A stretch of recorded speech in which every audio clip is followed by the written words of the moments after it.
wait for.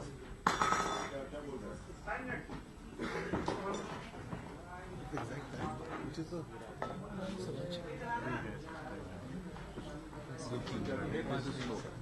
We'll wait for 2-3 minutes. This watch is, I think, a little childish. Yes, sir. It's about 4-5 minutes, 15 minutes. Actually, the mobile phone gives the most accurate time.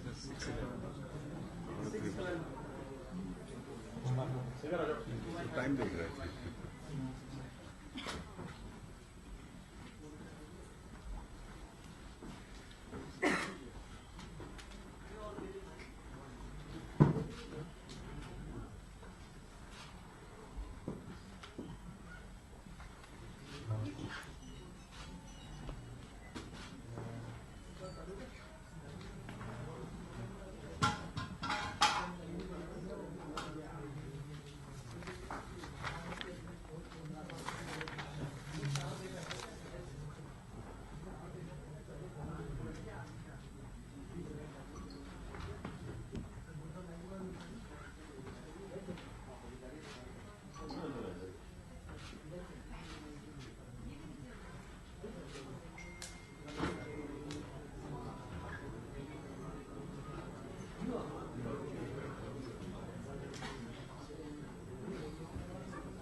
I'll just make a brief statement.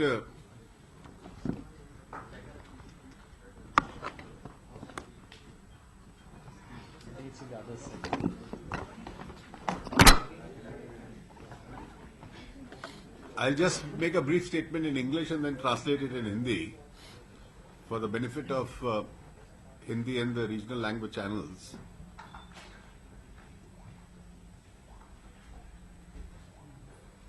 In the past year and a half, there has been a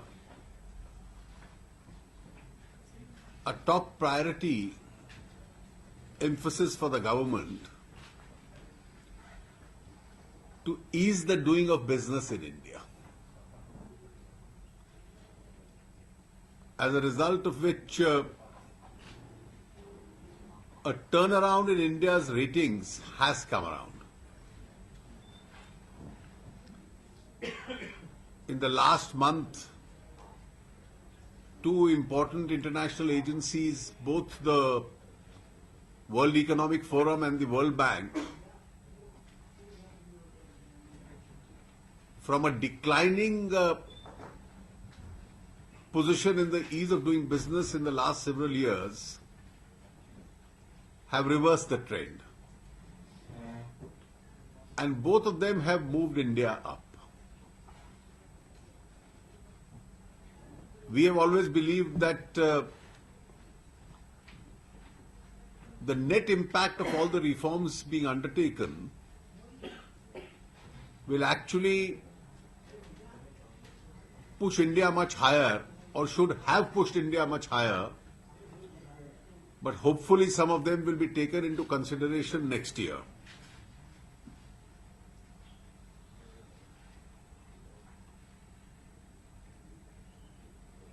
It's being now recognized that for greenfield investment, in recent past, India is one of the highest, if not the highest, investment destinations. And in the last 1 year, FDI had increased by a staggering 40% on a year-to-year basis. Foreign direct investment is an additionality of resource. This additionality of resource is required if the cycle of economic activity has to go on.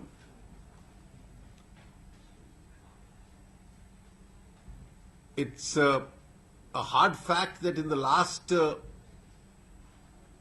few months, growth in India is being driven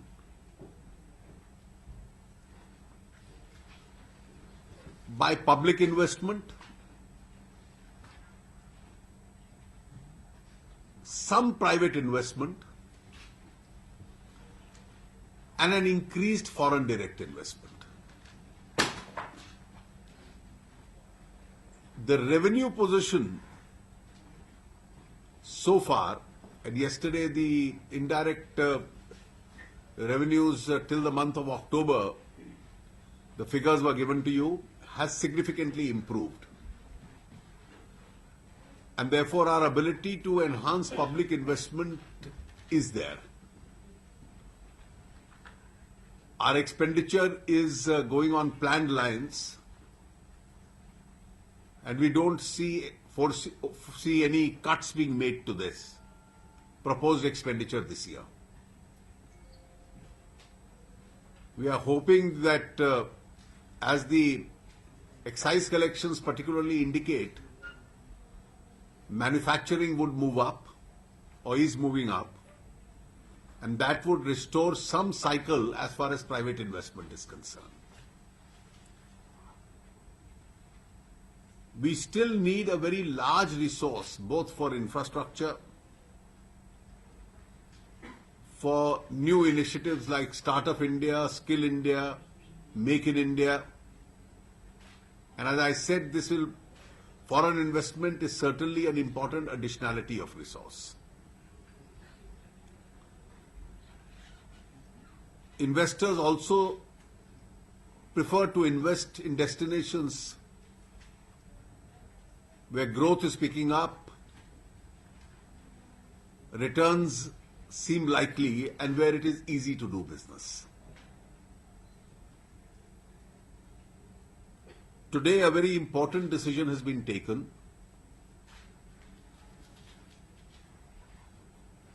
The decision has been administratively pioneered by the Department of Industrial Policy and Promotion. They were in active consultation with the Ministry of Finance and the Prime Minister's office, as also other ministries which were concerned with each one of the sectors.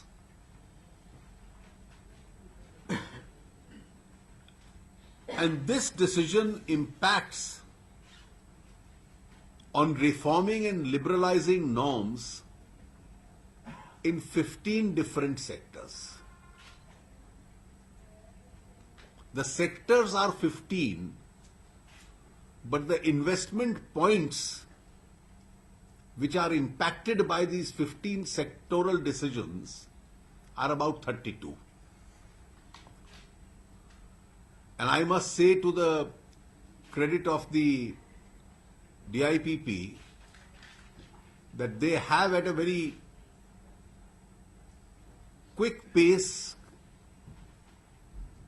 completed the consultation process and couldn't have found a better occasion to facilitate more money coming into the country than on the eve of the Diwali celebrations.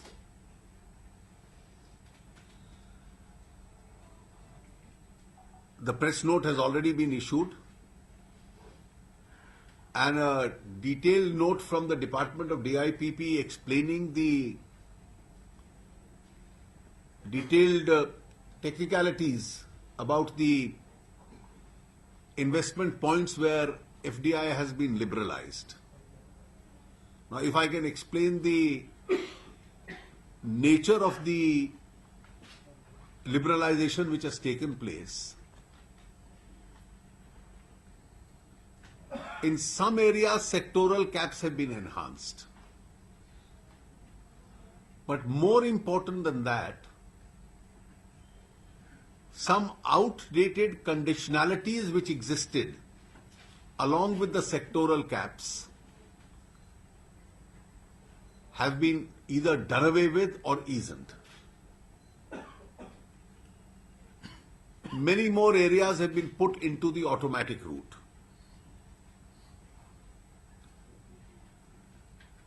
And several sectors are particularly going to get a significant benefit out of these substantive and procedural reforms which have been made. I think one of the most important reforms is in the construction sector. There had been a slowdown in the construction sector. Now that interest rates have started easing up, we hope the sector will pick up. For instance, there were conditionalities like limitations in terms of capital and area, lock-in periods. Now, all these have been increasingly liberalized.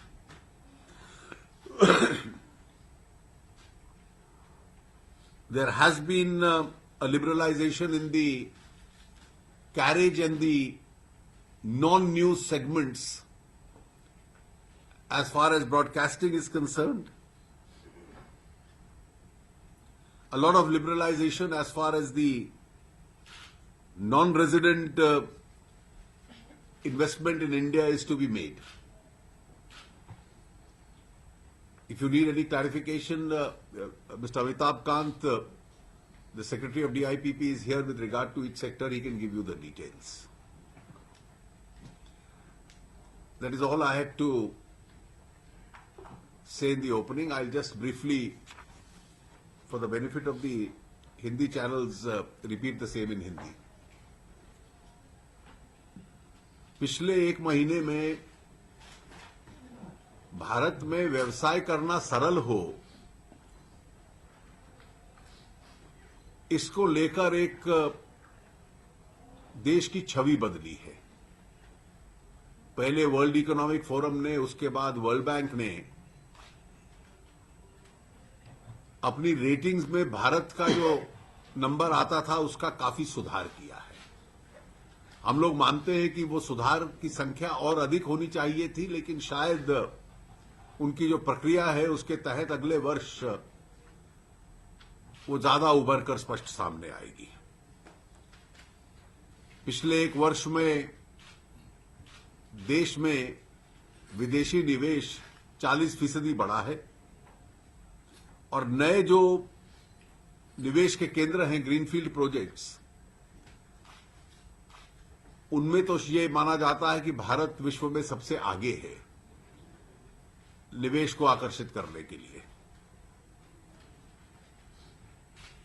इस देश को निवेश के लिए पूंजी की आवश्यकता है। जब निवेश और पूंजी होंगे, इन्वेस्टमेंट होगी, तो तभी है स्वाभाविक कि व्यवसाय बढ़ पाएंगे, रोजगार बढ़ पाएंगे और अवसर इस देश की जनता के लिए बढ़ेंगे। इंफ्रास्ट्रक्चर में, स्टार्टअप इंडिया में, मेक इन इंडिया में, स्किल इंडिया में, सबके लिए साधनों की जरूरत है। और आज परिस्थिति ऐसी है क्योंकि राजस्व की स्थिति इस साल सुधरी है और जो सार्वजनिक निवेश है, जो सरकारी निवेश है, उसकी संख्या हम लोग काफी बढ़ा रहे हैं। और उसके अतिरिक्त निजी निवेश में भी थोड़ा सा सुधार आया है, जिसकी वजह से मैन्युफैक्चरिंग सेक्टर थोड़ा सा सुधरा है, लेकिन उसमें अभी सुधरने की बहुत बड़ी गुंजाइश है। विदेशी पूंजी के निवेश काफी बड़ा है और उसको और आगे आकर्षित करने की आवश्यकता है, क्योंकि भारत दुनिया में तेज गति से चलने वाली अर्थव्यवस्था है और विदेशों में निवेशक इस बात की तलाश में हैं कि किस अर्थव्यवस्था में ज्यादा पूंजी लगाई जाए, तो हमारे जो एफडीआई नॉर्म्स हैं उस नीति का उदारीकरण हमने किया है, उसका लिबरलाइजेशन भी किया है। कहीं कैप्स बढ़ाए हैं, कहीं उसकी जो प्रक्रिया है, प्रोसीजर्स हैं, उनको सरल किया है, कहीं जो कंडीशंस थी जो बड़ी पुरानी हो चुकी थी उनको हटाया है, और कुल मिलाकर 15 क्षेत्रों को, 15 सेक्टर्स को प्रभावित किया इस निर्णय से, जिसमें से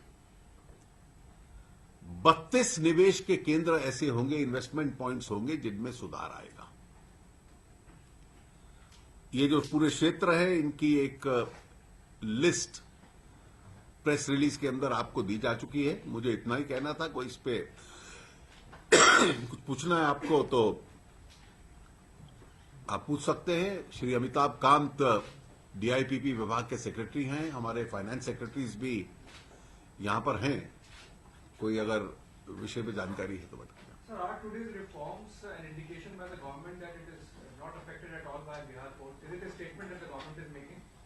You see, a reform like this, the consultation process didn't start 48 hours ago. But after all, you cover finance ministry regularly and you know the government procedures. Normally it takes months, if not more, to have interdepartmental consultations before such major decisions are taken. Along with the finance ministry itself, the discussions were held a few weeks earlier. With the Prime Minister's office, they were held a week earlier. So these discussions, these decisions are not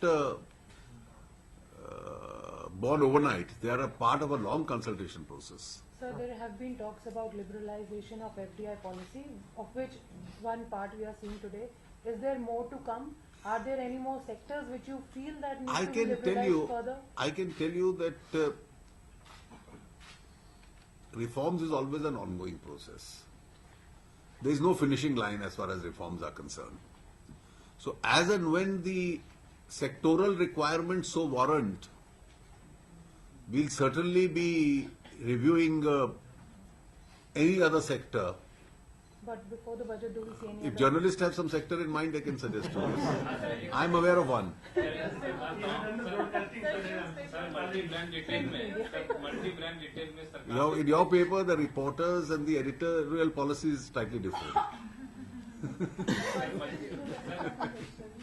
sir multi brand retail को लेकर इस policy जो आज पता चली है उसमें कोई स्पष्टता नहीं है। क्या सरकार आने वाले दिनों में देखिए, उसमें इस नीति को लेकर उसमें कोई बदलाव नहीं है आज की नीति में। आगे कोई संभावना? देखिए, मैं संभावनाओं में क्यों उलझूं? Let me go by the text of the decision today. Sir, so will all these reforms, will they need cabinet approval or they are executive decisions? You see, these decisions, after they are taken, they have been approved by the Prime Minister today, who has the special authority of the cabinet to make an approval. And obviously, after the approval is made by the Prime Minister, it goes for a post facto approval of the cabinet itself. So there are a large number of items which come up in the cabinet, which come up between two cabinet meetings, where the Prime Minister is empowered, and then they are ratified. For instance, a lot of inter-government memorandums, when the heads of governments are here, we enter into them because of the situation so requiring, and thereafter they are approved by the cabinet. They have been notified today. How soon will the Actually, a detailed press note has already been put on our website. It's available. Detailed press release has also been put on the. Right now, it has been put on our website. You can access it. It's a detailed press note which is issued. Will be done in the next 2 to 3 days. So one question is also in the banking sector, you were saying, like you made the cap finally composite. But there's also a proposal for pushing up the sectoral cap. So would that be under review down the line? And also one more question on the public sector banks, what we have worked to understand at some point in time was that probably the FI cap of the banks may be raised from 20% to 49%. So is there देखिए, anything these on the cards? these are all ongoing discussions or suggestions which come up. I think suggestions is a better word. Now, we can only confirm it to you once the decisions are taken. Still under I- discussion. I can't really speculate what will happen in these matters. So, 6 months back when the composite cap decision was taken, banking and defense sector were, left behind. But now there is a change of heart. What is the rationale behind that? You see, once you open up these sectors, you realize a large number of investment-related issues when they come up, and the difficulties when they come up. So, if you want to add to the fungibility of what kind of investment within that cap, really, these are issues which at times you don't anticipate before opening up. And once you make it functional, you realize that such decision can enhance investment further. So, which are those sectors where the sectoral limit has gone up? Sectoral limits have gone up in several sectors. Wherever there were 74%, a number of sectors, we have opened it up for the 100%.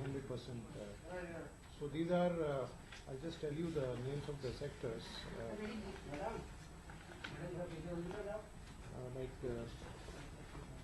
In the non-scheduled air transport service, which was 74%, has gone up to 100%. Ground handling services, which was 74%, has gone up to 100%. Satellites establishment and operation, and credit information companies. All these have been increased from 74% to 100%.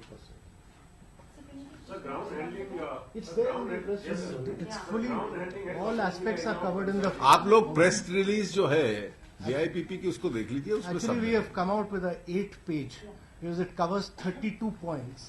It's a very, very detailed. press आपको अब release. Office जाके अपने इसको detail में पढ़ना पड़ेगा। As far as ground handling is concerned, ground handling has always been an area of concern just because of security reasons. I just want to clarify that the basic issue that we have said is that all these are sectors in which there's already a licensing. For instance, defense. We first do a licensing, we take approval of security agencies. Similarly, in airline sector, ground handling is first subjected to a licensing process where security clearances are already taken. And therefore, because you've already taken security approval. ये एक इस liberalisation के पीछे एक और consideration था कि कई सेक्टर ऐसे हैं जो लाइसेंस्ड हैं। अब उसमें आपने FIPB रूट रखा बनिस्बत की ऑटोमेटिक रूट, और उसके बाद लाइसेंसिंग रखी। अब दोनों की प्रक्रिया इतनी चलती है और कई बार दोनों ओवरलैप करते थे। मैं पूछा था कि उसमें सिक्योरिटी कंसर्न लाइसेंसिंग में सिक्योरिटी कंडीशन रहती है। जैसे डिफेंस में लाइसेंसिंग है तो डिफेंस में सिक्योरिटी क्लियरेंस रहेगी, ग्राउंड हैंडलिंग में लाइसेंसिंग है तो सिक्योरिटी क्लियरेंस रहेगी। DGCA has to give the license. उसमें security conditions are very much there. तो एक जिन सेक्टर्स को लिबरलाइज किया है और ऑटोमेटिक रूट में डाला है, उनमें से कई सेक्टर में सिक्योरिटी क्लियरेंस चाहिए थी। तो ये प्रश्न उठेगा कि उसकी सिक्योरिटी क्लियरेंस का अब क्या होगा। वो लाइसेंस सेक्टर्स हैं, तो लाइसेंसिंग के समय उसकी सिक्योरिटी क्लियरेंस दी जाएगी। न्यूज चैनल में कितना इन्वेस्ट कर सकेंगे? देखिए, ब्रॉडकास्टिंग सेक्टर में 26%।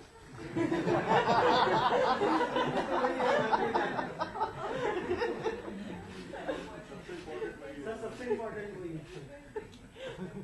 चलिए, thank you. They will issue the press note into the after then will be cabinet approval will come in due course.